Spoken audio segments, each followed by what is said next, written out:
O vídeo que você vai assistir agora é um recorte de um vídeo maior que eu publiquei aqui no meu canal do YouTube. Se você tiver interesse em assistir o vídeo completo, o link está aqui na descrição.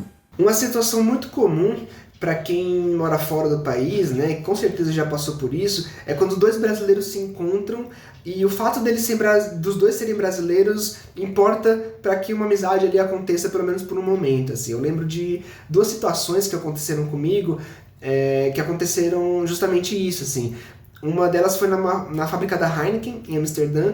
Foi quando a gente estava ali saindo do banheiro, eu e um amigo meu, e a gente falando em português e acabou encontrando um outro grupo de brasileiros também, a gente acabou fazendo amizade, saímos depois de lá, foi muito legal, e dali surgiu um passeio muito legal, assim, uma companhia muito agradável.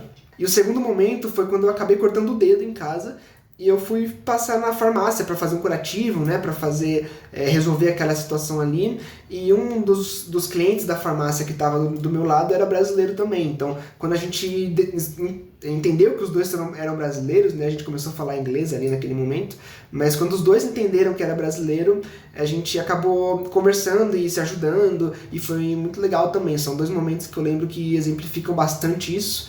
E essa coisa de dois brasileiros se encontrarem e o simples fato de pertencer ao mesmo país, né, de ter vindo, de ter uma referência cultural em comum, acaba se tornando um início de pertencimento, assim, uma sensação legal de pertencer a alguma coisa ou fazer parte de algo, uma sensação de casa. Assim. O Emicida tem uma frase de uma das músicas dele que diz que quem tem um amigo tem tudo, né? E isso acaba fazendo muito sentido para quem mora fora do país, porque a nossa família muitas vezes não está lá com a gente, né? Então os amigos acabam fazendo esse papel aí de família.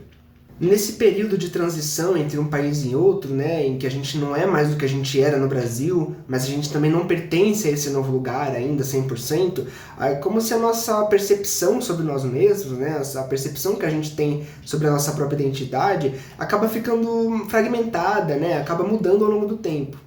E com isso, a nossa noção de identidade fragmentada vai fazendo com que a gente fique um pouco mais vulnerável nesse aspecto, né? A gente fica se sentindo da onde que eu vim, para onde que eu vou, fica uma coisa meio incerta, assim, muitas vezes, e que a gente acaba não tendo tão claro, assim, a gente só vai se dar conta quando a gente olha para trás e vê todas as mudanças que aconteceram ali naquele momento.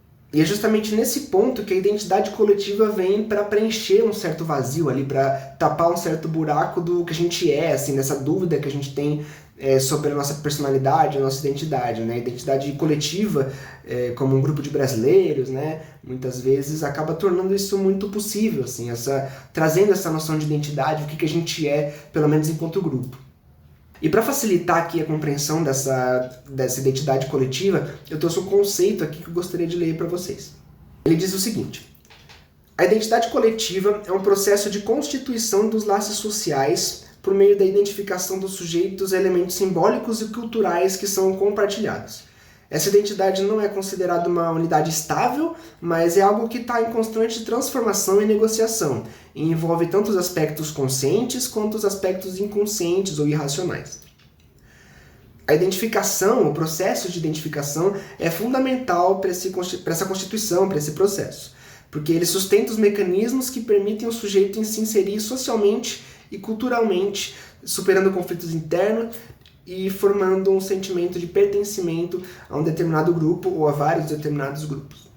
Muitas vezes, e aí por experiência própria eu estou dizendo, porque aconteceu comigo algumas vezes isso, é esse sentimento de pertencer a algum grupo, né, de pertencer a uma identidade coletiva que vai sustentar, vai ajudar a gente a passar pelos momentos de solidão, de angústia, de incerteza, né, de dúvidas em relação ao passado e ao futuro, né? Então essa identidade coletiva é muito importante nesse aspecto também.